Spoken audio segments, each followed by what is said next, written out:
وَقَالَ الَّذِينَ كَفَرُوا لِرُسُلِهِمْ لَنُخْرِجَنَّكُم مِّنْ أَرْضِنَا أَوْ لَتَعُودُنَّ فِي مِلَّتِنَا فَأَوْحَىٰ إِلَيْهِمْ رَبُّهُمْ لَنُهْلِكَنَّ الظَّالِمِينَ وَلَنُسْكِنَنَّكُمُ الْأَرْضَ مِن بَعْدِهِمْ ۚ ذَٰلِكَ لِمَنْ خَافَ مَقَامِي وَخَافَ وَعِيدِ وَاسْتَفْتَحُوا وَخَابَ كُلُّ جَبَّارٍ عَنِيدٍ مِّن وَرَائِهِ جَهَنَّمُ وَيُسْقَىٰ مِن مَّاءٍ صَدِيدٍ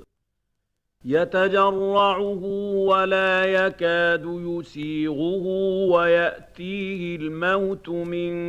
كُلِّ مَكَانٍ وَمَا هُوَ بِمَيِّتٍ وَمِن وَرَائِهِ عَذَابٌ غَلِيظٌ مَثَلُ الَّذِينَ كَفَرُوا بِرَبِّهِمْ أَعْمَالُهُمْ كَرَمَادٍ اشْتَدَّتْ بِهِ الرِّيحُ فِي يَوْمٍ عَاصِفٍ لَّا يَقْدِرُونَ مِمَّا كَسَبُوا عَلَىٰ شَيْءٍ ۚ ذَٰلِكَ هُوَ الضَّلَالُ الْبَعِيدُ أَلَمْ تَرَ أَنَّ اللَّهَ خَلَقَ السَّمَاوَاتِ وَالْأَرْضَ بِالْحَقِّ ۚ إِن يَشَأْ يُذْهِبْكُمْ وَيَأْتِ بِخَلْقٍ جَدِيدٍ ۚ وَمَا ذَٰلِكَ عَلَى اللَّهِ بِعَزِيزٍ وَبَرَزُوا لِلَّهِ جَمِيعًا فَقَالَ الضُّعَفَاءُ لِلَّذِينَ اسْتَكْبَرُوا إِنَّا كُنَّا لَكُمْ تَبَعًا فَهَلْ أَنتُم مُّغْنُونَ عَنَّا مِنْ عَذَابِ اللَّهِ مِن شَيْءٍ ۚ قَالُوا لَوْ هَدَانَا اللَّهُ لَهَدَيْنَاكُمْ سَوَاءٌ عَلَيْنَا أَجَزِعْنَا أَمْ صَبَرْنَا مَا لَنَا مِن مَّحِيصٍ وَقَالَ الشَّيْطَانُ لَمَّا قُضِيَ الْأَمْرُ إِنَّ اللَّهَ وَعَدَكُمْ وَعْدَ الْحَقِّ وَوَعَدتُّكُمْ فَأَخْلَفْتُكُمْ وَمَا كَانَ لِيَ عَلَيْكُم مِّن سُلْطَانٍ إِلَّا أَن دَعَوْتُكُمْ فَاسْتَجَبْتُمْ لِي ۖ وَمَا كَانَ لِيَ عَلَيْكُم مِّن سُلْطَانٍ إِلَّا أَن دَعَوْتُكُمْ فَاسْتَجَبْتُمْ لِي ۖ فَلَا تَلُومُونِي وَلُومُوا أَنفُسَكُم ۖ مَّا أَنَا بِمُصْرِخِكُمْ وَمَا أَنتُم بِمُصْرِخِيَّ ۖ إِنِّي كَفَرْتُ بِمَا أَشْرَكْتُمُونِ مِن قَبْلُ ۗ إِنَّ الظَّالِمِينَ لَهُمْ عَذَابٌ أَلِيمٌ وَأُدْخِلَ الَّذِينَ آمَنُوا وَعَمِلُوا الصَّالِحَاتِ جَنَّاتٍ تَجْرِي مِن تَحْتِهَا الْأَنْهَارُ خَالِدِينَ فِيهَا بِإِذْنِ رَبِّهِمْ تَحِيَّتُهُمْ فِيهَا سَلَامٌ أَلَمْ تَرَ كَيْفَ ضَرَبَ اللَّهُ مَثَلًا كَلِمَةً طَيِّبَةً كَشَجَرَةٍ طَيِّبَةٍ أَصْلُهَا ثَابِتٌ وَفَرْعُهَا فِي السَّمَاءِ تُؤْتِي أُكُلَهَا كُلَّ حِينٍ بِإِذْنِ رَبِّهَا ويضرب الله الأمثال للناس لعلهم يتذكرون ومثل كلمة خبيثة كشجرة خبيثة اجتثت من فوق الأرض ما لها من قرار يثبت الله الذين آمنوا بالقول الثابت في الحياة الدنيا وفي الآخرة ويضل الله الظالمين ويفعل الله ما يشاء ألم تر إلى الذين بدلوا نعمة الله كفرا وأحلوا قومهم دار البوار جهنم يصلونها وبئس القرار وجعلوا لله أندادا ليضلوا عن سبيله قل تمتعوا فإن مصيركم إلى النار قل لعبادي الذين آمنوا يقيموا الصلاة وينفقوا مما رزقناهم سرا وعلانية من قبل أن يأتي يوم لا بيع فيه ولا خلال الله الذي خلق السماوات والأرض وأنزل من السماء ماء فأخرج به من الثمرات رزقا لكم وسخر لكم الفلك لتجري في البحر بأمره وسخر لكم الأنهار وسخر لكم الشمس والقمر دائبين وسخر لكم الليل والنهار وآتاكم من كل ما سألتموه وإن تعدوا نعمة الله لا تحصوها إن الإنسان لظلوم كفار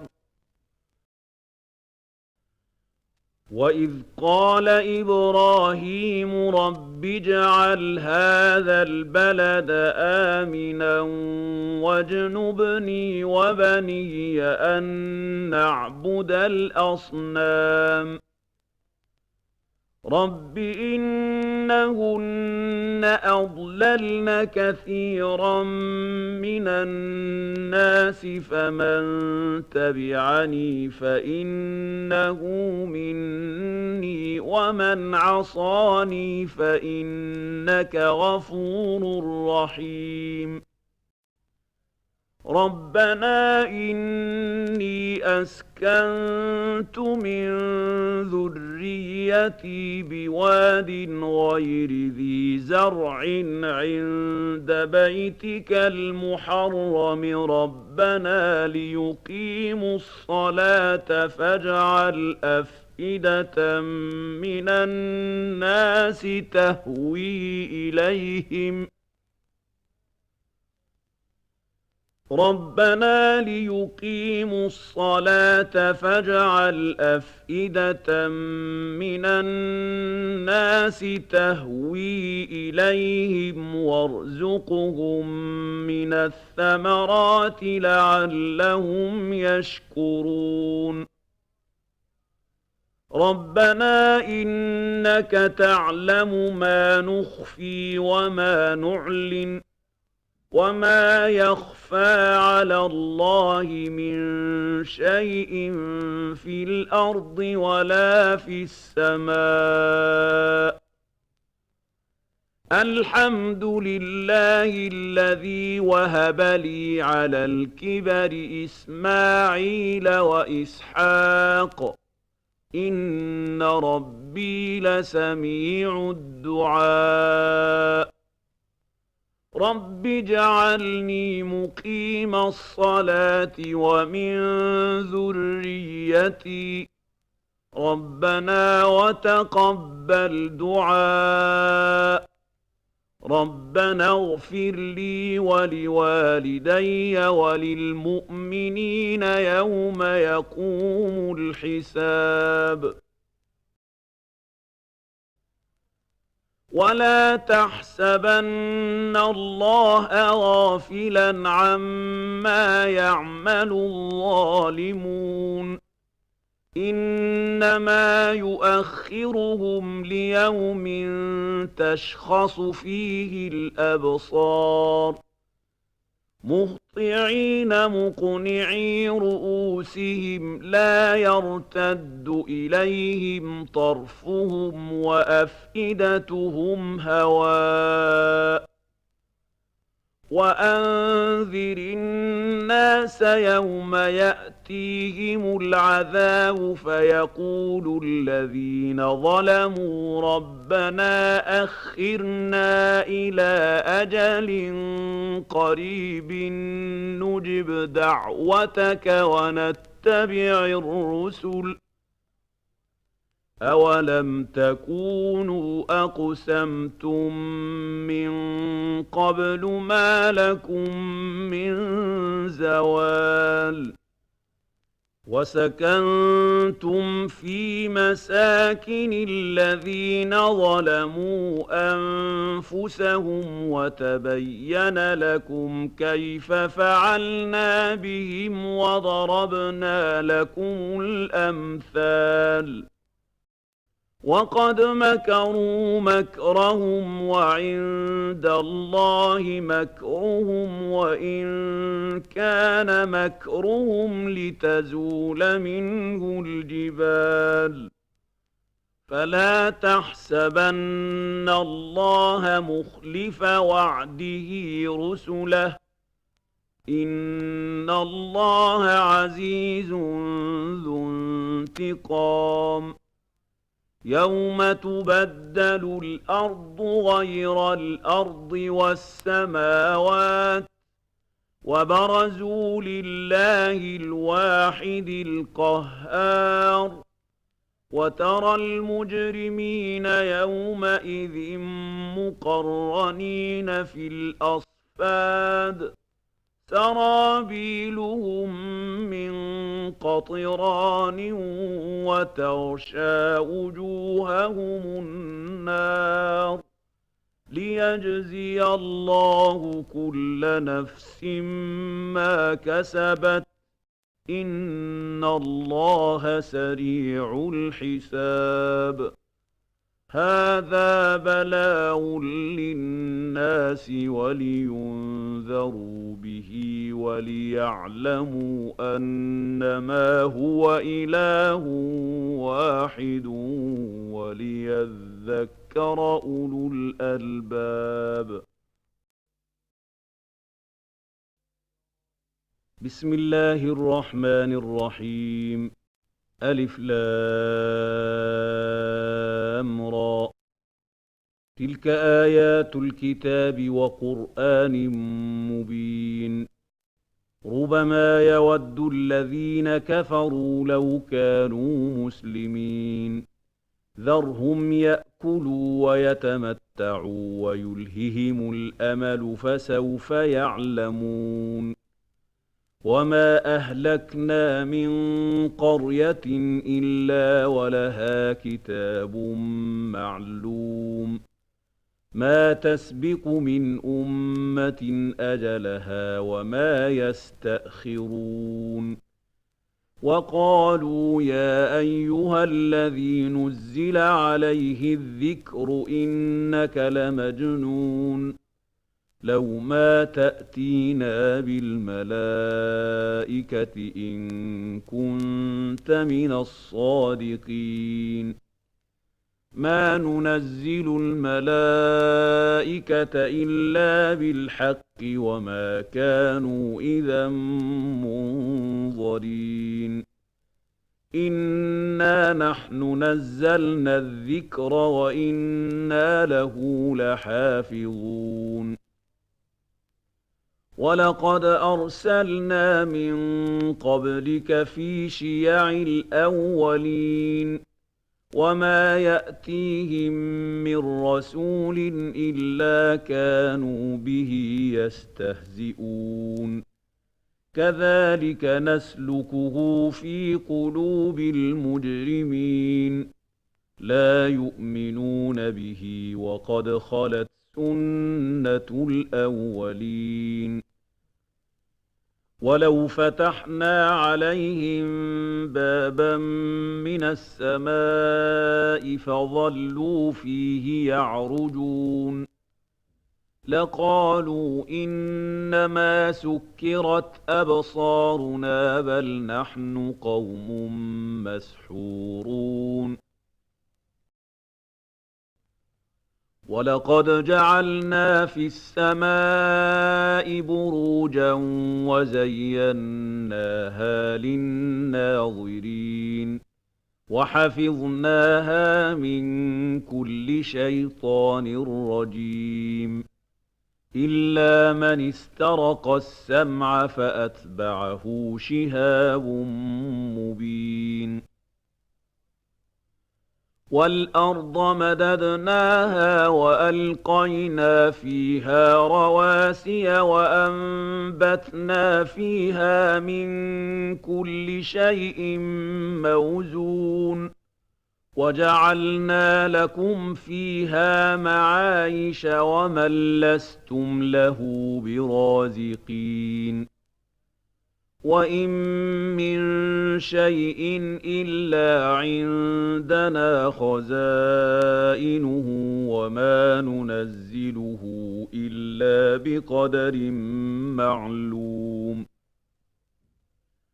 وأرسلنا الرياح لواقح فأنزلنا من السماء ماء فأسقيناكموه وما أنتم له بخازنين وإنا لنحن نحيي ونميت ونحن الوارثون ولقد علمنا المستقدمين منكم ولقد علمنا المستأخرين وإن ربك هو يحشرهم إنه حكيم عليم ولقد خلقنا الإنسان من صلصال من حمأ مسنون والجان خلقناه من قبل من نار السموم وإذ قال ربك للملائكة إني خالق بشرا من صلصال من حمأ مسنون فإذا سويته ونفخت فيه من روحي فقعوا له ساجدين فسجد الملائكة كلهم أجمعون إلا إبليس أبى أن يكون مع الساجدين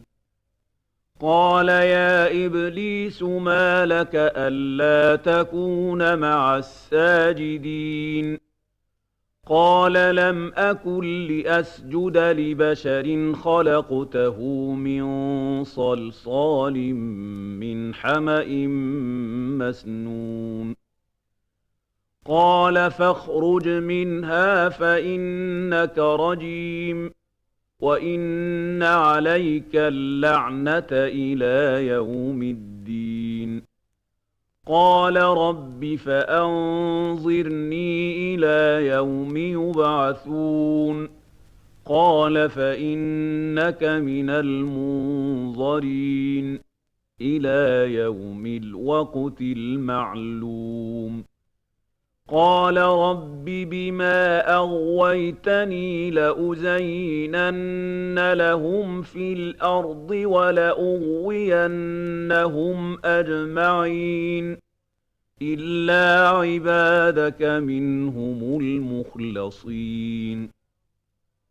قال هذا صراط علي مستقيم إن عبادي ليس لك عليهم سلطان إلا من اتبعك من الغاوين وإن جهنم لموعدهم أجمعين لها 7 أبواب لكل باب منهم جزء مقسوم إن المتقين في جنات وعيون ادخلوها بسلام آمنين ونزعنا ما في صدورهم من غل إخوانا على سرر متقابلين لا يمسهم فيها نصب وما هم منها بمخرجين نبئ عبادي أني أنا الغفور الرحيم وأن عذابي هو العذاب الأليم ونبئهم عن ضيف إبراهيم إذ دخلوا عليه فقالوا سلاما قال إنا منكم وجلون قالوا لا توجل إنا نبشرك بغلام عليم قال أبشرتموني على أن مسني الكبر فبم تبشرون قالوا بشرناك بالحق فلا تكن من القانطين قال ومن يقنط من رحمة ربه إلا الضالون قال فما خطبكم أيها المرسلون قالوا إنا أرسلنا إلى قوم مجرمين إلا آل لوط إنا لمنجوهم أجمعين إلا امرأته قدرنا إنها لمن الغابرين فلما جاء آل لوط المرسلون قال إنكم قوم منكرون قالوا بل جئناك بما كانوا فيه يمترون وأتيناك بالحق وإنا لصادقون فأسر بأهلك بقطع من الليل واتبع أدبارهم ولا يلتفت منكم أحد وامضوا حيث تؤمرون وقضينا إليه ذلك الأمر أن دابر هؤلاء مقطوع مصبحين وجاء أهل المدينة يستبشرون قال إن هؤلاء ضيفي فلا تفضحون واتقوا الله ولا تخزون قالوا أولم ننهك عن العالمين قال هؤلاء بناتي إن كنتم فاعلين لعمرك إنهم لفي سكرتهم يعمهون فأخذتهم الصيحة مشرقين فجعلنا عاليها سافلها وأمطرنا عليهم حجارة من سجيل إن في ذلك لآيات للمتوسمين وإنها لبسبيل مقيم إن في ذلك لآية للمؤمنين وإن كان أصحاب الأيكة لظالمين فانتقمنا منهم وإنهما لبإمام مبين ولقد كذب أصحاب الحجر المرسلين وآتيناهم آياتنا فكانوا عنها معرضين وكانوا ينحتون من الجبال بيوتا آمنين فأخذتهم الصيحة مصبحين فما أغنى عنهم ما كانوا يكسبون وما خلقنا السماوات والأرض وما بينهما إلا بالحق وإن الساعة لآتية فاصفح الصفح الجميل إن ربك هو الخلاق العليم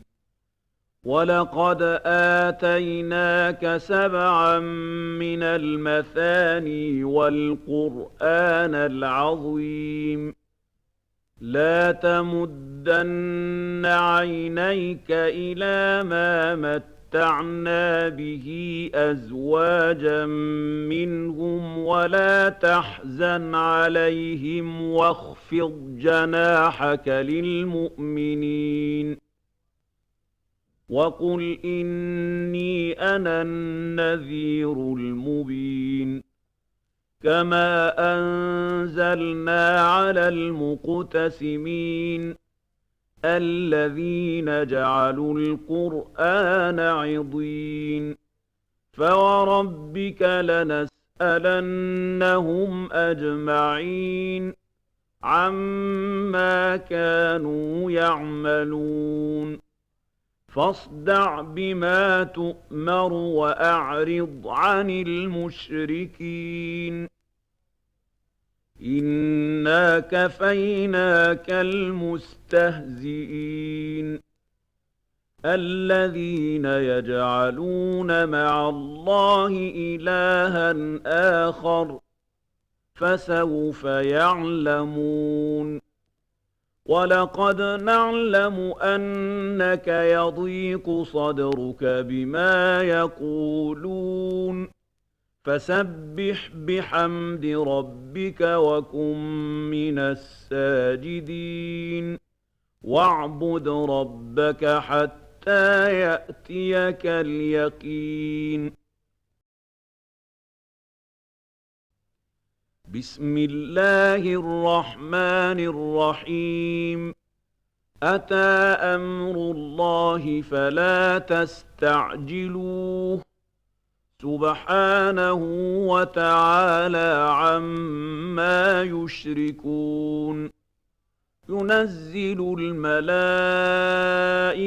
بالروح من أمره على من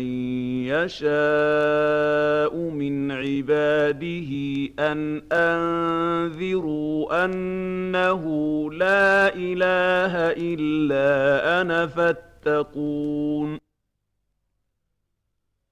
خلق السماوات والأرض بالحق تعالى عما يشركون خلق الإنسان من نطفة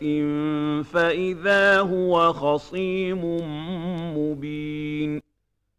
والأنعام خلقها لكم فيها دفء ومنافع ومنها تأكلون ولكم فيها جمال حين تريحون وحين تسرحون وتحمل أثقالكم إلى بلد لم تكونوا بالغيه إلا بشق الأنفس إن ربكم لرءوف رحيم والخيل والبغال والحمير لتركبوها وزينة ويخلق ما لا تعلمون وعلى الله قصد السبيل ومنها جائر ولو شاء لهداكم أجمعين هو الذي أنزل من السماء ماء لكم منه شراب ومنه شجر فيه تسيمون ينبت لكم به الزرع والزيتون والنخيل والأعناب ومن كل الثمرات إن في ذلك لآية لقوم يتفكرون وسخر لكم الليل والنهار والشمس والقمر والنجوم مسخرات بأمره إن في ذلك لآيات لقوم يعقلون وما ذرأ لكم في الأرض مختلفا ألوانه إن في ذلك لآية لقوم يذكرون وهو الذي سخر البحر لتأكلوا منه لحما طريا وتستخرجوا منه حلية تلبسونها وترى الفلك مواخر فيه ولتبتغوا من فضله ولعلكم تشكرون وألقى في الأرض رواسي أن تميد بكم وأنهارا وسبلا لعلكم تهتدون وعلامات وبالنجم هم يهتدون أفمن يخلق كمن لا يخلق أفلا تذكرون وإن تعدوا نعمة الله لا تحصوها إن الله لغفور رحيم والله يعلم ما تسرون وما تعلنون والذين يدعون من دون الله لا يخلقون شيئا وهم يخلقون أموات غير أحياء وما يشعرون أيان يبعثون إلهكم إله واحد فالذين لا يؤمنون بالآخرة قلوبهم منكرة وهم مستكبرون لا جرم أن الله يعلم ما يسرون وما يعلنون إنه لا يحب المستكبرين وإذا قيل لهم ماذا أنزل ربكم قالوا أساطير الأولين ليحملوا أوزارهم كاملة يوم القيامة ومن أوزار الذين يضلونهم بغير علم ألا ساء ما يزرون قد مكر الذين من قبلهم فأتى الله بنيانهم من القواعد فخر عليهم السقف من فوقهم وأتاهم العذاب من حيث لا يشعرون ثم يوم القيامة يخزيهم ويقول أين شركائي الذين كنتم تشاقون فيهم قال الذين أوتوا العلم إن الخزي اليوم والسوء على الكافرين الذين تتوفاهم الملائكة ظالمي أنفسهم فألقوا السلم ما كنا نعمل من سوء بلى إن الله عليم بما كنتم تعملون فادخلوا أبواب جهنم خالدين فيها فلبئس مثوى المتكبرين وقيل للذين اتقوا ماذا أنزل ربكم قالوا خيرا للذين أحسنوا في هذه الدنيا حسنة ولدار الآخرة خير ولنعم دار المتقين جنات عدن يدخلونها تجري من تحتها الأنهار لهم فيها ما يشاءون كذلك يجزي الله المتقين الذين تتوفاهم الملائكة طيبين يقولون سلام عليكم ادخلوا الجنة بما كنتم تعملون هل ينظرون إلا أن تأتيهم الملائكة أو يأتي أمر ربك كذلك فعل الذين من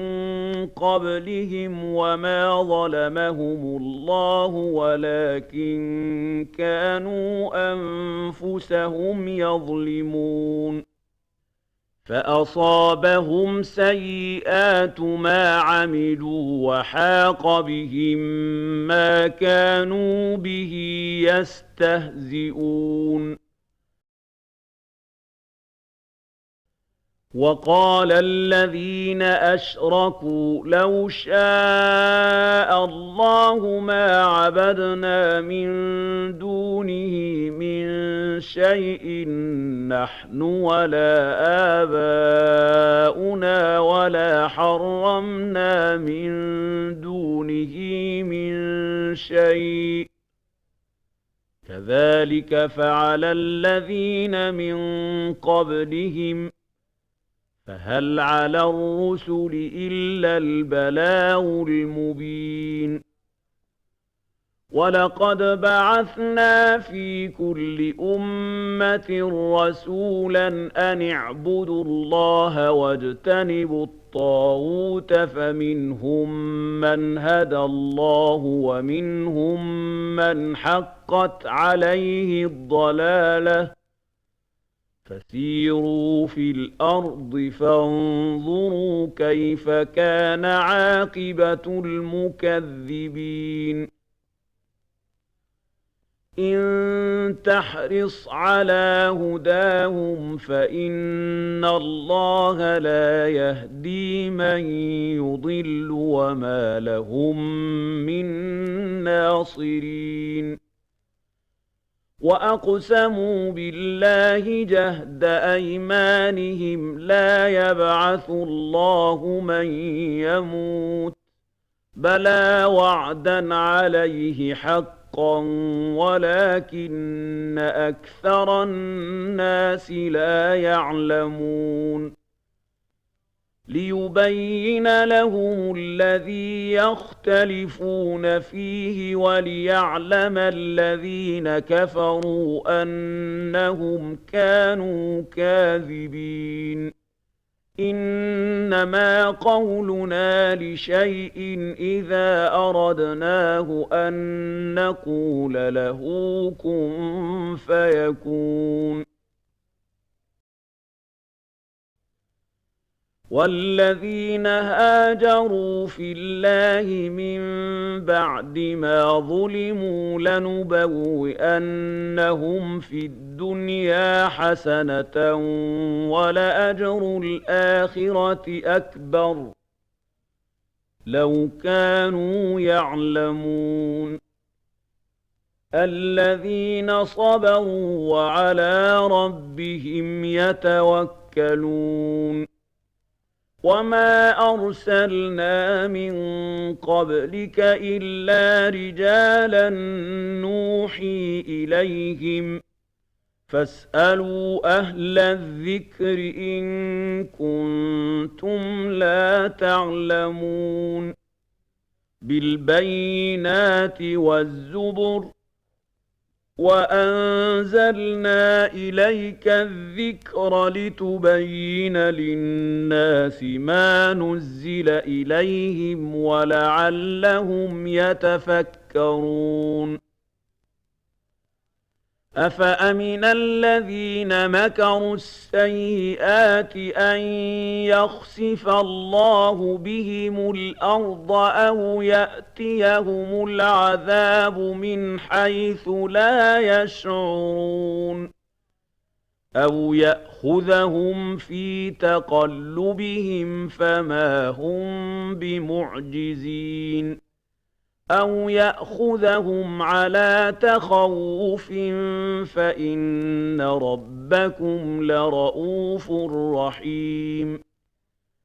أَوَلَمْ يَرَوْا إِلَىٰ مَا خَلَقَ اللَّهُ مِن شَيْءٍ يَتَفَيَّأُ ظِلَالُهُ عَنِ الْيَمِينِ وَالشَّمَائِلِ سُجَّدًا لِّلَّهِ وَهُمْ دَاخِرُونَ وَلِلَّهِ يَسْجُدُ مَا فِي السَّمَاوَاتِ وَمَا فِي الْأَرْضِ مِن دَابَّةٍ وَالْمَلَائِكَةُ وَهُمْ لَا يَسْتَكْبِرُونَ يَخَافُونَ رَبَّهُم مِّن فَوْقِهِمْ وَيَفْعَلُونَ مَا يُؤْمَرُونَ وَقَالَ اللَّهُ لَا تَتَّخِذُوا إِلَٰهَيْنِ اثْنَيْنِ إِنَّمَا هُوَ إِلَٰهٌ وَاحِدٌ فَإِيَّايَ فَارْهَبُونِ وَلَهُ مَا فِي السَّمَاوَاتِ وَالْأَرْضِ وَلَهُ الدِّينُ وَاصِبًا أَفَغَيْرَ اللَّهِ تَتَّقُونَ وَمَا بِكُم مِّن نِّعْمَةٍ فَمِنَ اللَّهِ ثُمَّ إِذَا مَسَّكُمُ الضُّرُّ فَإِلَيْهِ تَجْأَرُونَ ثُمَّ ثم إذا كشف الضر عنكم إذا فريق منكم بربهم يشركون ليكفروا بما آتيناهم فتمتعوا فسوف تعلمون ويجعلون لما لا يعلمون نصيبا مما رزقناهم تالله لتسألن عما كنتم تفترون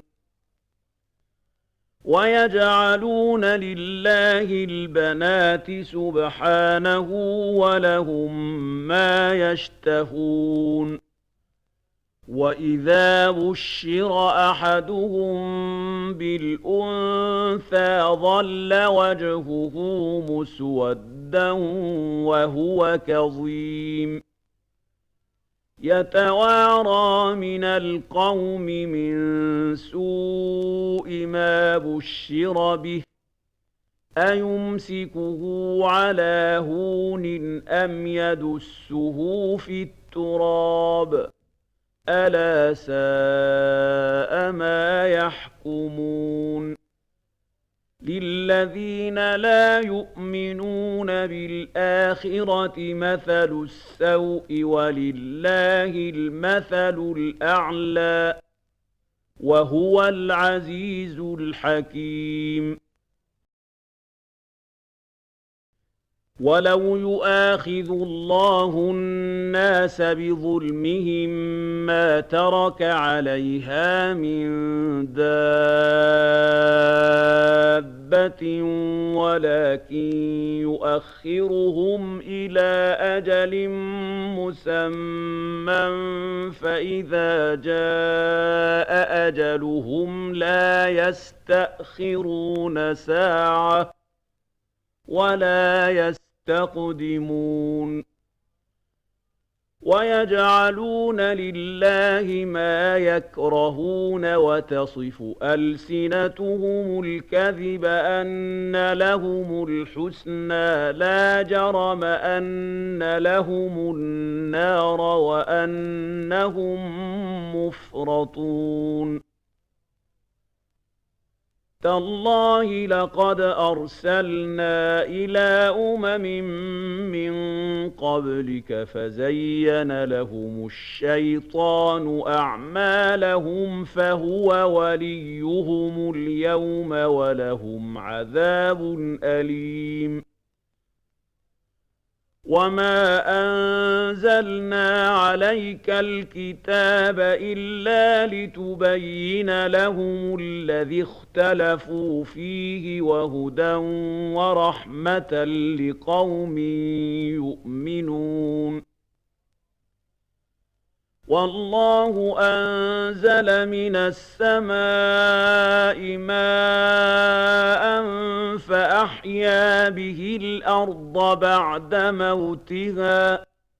إن في ذلك لآية لقوم يسمعون وإن لكم في الأنعام لعبرة نسقيكم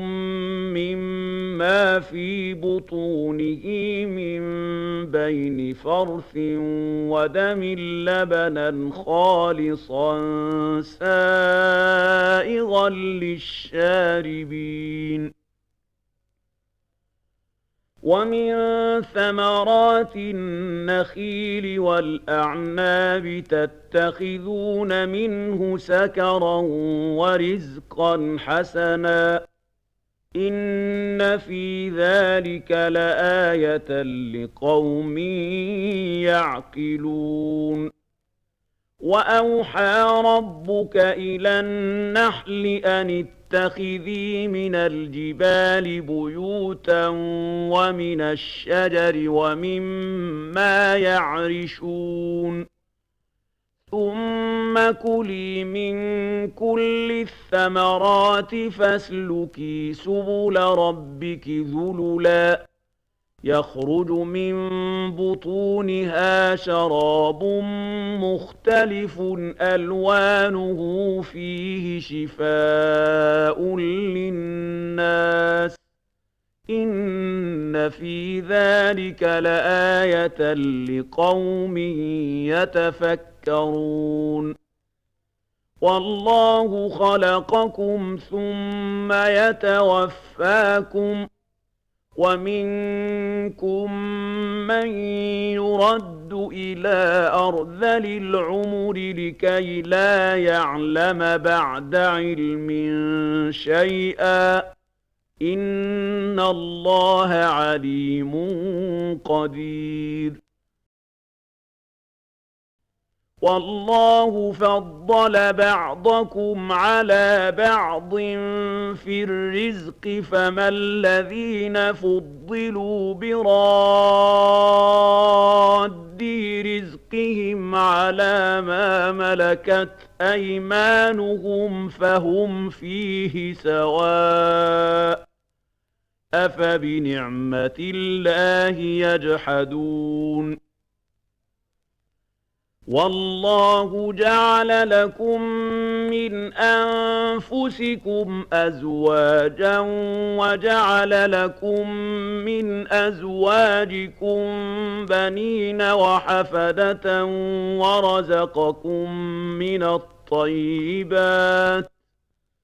أفبالباطل يؤمنون وبنعمة الله هم يكفرون ويعبدون من دون الله ما لا يملك لهم رزقا من السماوات والأرض شيئا ولا يستطيعون فلا تضربوا لله الأمثال إن الله يعلم وأنتم لا تعلمون ضرب الله مثلا عبدا مملوكا لا يقدر على شيء ومن رزقناه منا رزقا حسنا فهو ينفق منه سرا وجهرا هل يستوون الحمد لله بل أكثرهم لا يعلمون وضرب الله مثلا رجلين أحدهما أبكم لا يقدر على شيء وهو كل على مولاه أينما يوجهه لا يأتي بخير هل يستوي هو ومن يأمر بالعدل هل يستوي هو ومن يأمر بالعدل وهو على صراط مستقيم ولله غيب السماوات والأرض وما أمر الساعة إلا كلمح البصر أو هو أقرب إن الله على كل شيء قدير الله أخرجكم من بطون أمهاتكم لا تعلمون شيئا وجعل لكم السمع والأبصار والأفئدة لعلكم تشكرون ألم يروا إلى الطير مسخرات في جو السماء ما يمسكهن إلا الله إن في ذلك لآيات لقوم يؤمنون والله جعل لكم من بيوتكم سكنا وجعل لكم من جلود جلود الأنعام بيوتا تستخفونها يوم ظعنكم ويوم إقامتكم ومن أصوافها وأوبارها وأشعارها أثاثا ومتاعا إلى حين والله جعل لكم مما خلق ظلالا وجعل لكم من الجبال أكنانا وجعل لكم سرابيل تقيكم الحر وسرابيل تقيكم بأسكم كذلك يتم نعمته عليكم لعلكم تسلمون فإن تولوا فإنما عليك البلاغ المبين يعرفون نعمة الله ثم ينكرونها وأكثرهم الكافرون ويوم نبعث من كل أمة شهيدا ثم لا يؤذن للذين كفروا ولا هم يستعتبون وإذا رأى الذين ظلموا العذاب فلا يخفف عنهم ولا هم ينظرون وإذا رأى الذين أشركوا شركاءهم قالوا ربنا هؤلاء شركاؤنا الذين كنا ندعو من دونك فألقوا إليهم القول إنكم لكاذبون وألقوا إلى الله يومئذ السلم وضل عنهم ما كانوا يفترون الذين كفروا وصدوا عن سبيل الله زدناهم عذابا فوق العذاب بما كانوا يفسدون ويوم نبعث في كل أمة شهيدا عليهم من أنفسهم وجئنا بك شهيدا على هؤلاء ونزلنا عليك الكتاب تبيانا لكل شيء وهدى ورحمة وبشرى للمسلمين